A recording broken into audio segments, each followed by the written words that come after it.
like, subscribe, and leave a comment. So here's your review of AEW Rampage and AEW Dynamite. Week commencing the 25th of December. Merry Christmas to everybody who celebrates Christmas. Have a good day and have a good week and New Year if you don't. Obviously, we're in England, so it's the week prior. So it starts off with Orange Cassidy versus Rocky Romero for the International Championship. Really great match. Come on now, Orange Cassidy is one of the best wrestlers of this year. We're still in 2023, and Orange Cassidy gets the victory. Then we have Brian Cage calling out Keith Lee, maybe in honor of Swerve Strickland, because they probably think he's targeting Swerve, so we'll see what happens there.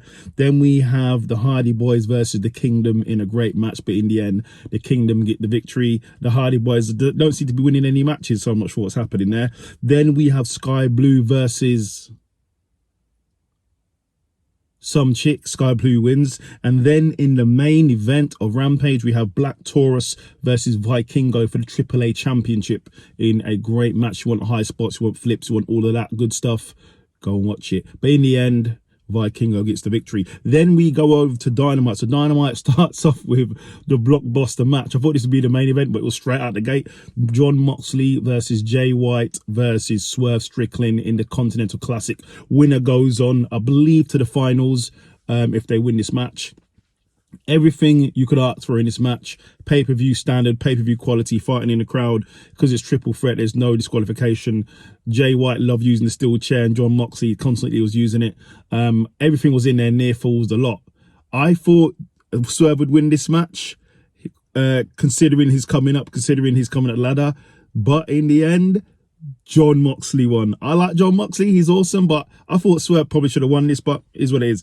Then we have Swerve after basically saying, in a post-fight interview, he was saying, look, he's coming up, his momentum's still high, he isn't going to stop. He showed everybody he's a world-class talent, and he's coming. And then he calls out Keith Lee, because he's got nothing to do at World's End, so let's go.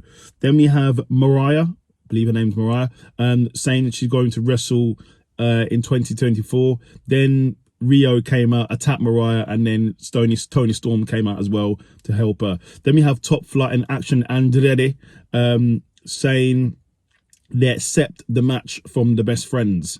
The Best Friends turned up basically when they were talking, and they accepted the match. So that's what happened. Then the Don Callis family came out. So they basically had Don Callis saying he feels the whole family's done really well. So they gave him presents. He gave him presents, pictures of themselves with Don Callis.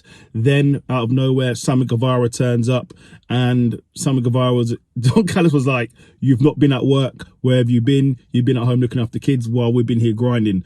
And then they had a back and forth, and then Don Callis sort of alluded to Sammy Guevara not being a good parent, which then a brawl broke out. Obviously, he got beaten up, and then Chris Jericho came out for the save. And as they came out for the save, Chris Jericho came out for the save for Sammy Guevara. They embraced, they hugged. They were then jumped by Big Bill and Ricky Starks. So let's see what happens. Then we have Roderick Strong basically calling out MJF, saying he is the masked man. So let's see.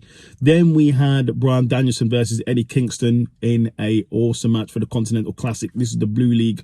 Really good match. Go and watch it if you haven't seen it. But shockingly, in the end, Eddie Kingston gets the win, so congratulations to him. Then we have, after that, Jon Moxley comes out, he confronts Eddie Kingston, they go back and forth, and basically said, yeah, well, I'll see you in the finals.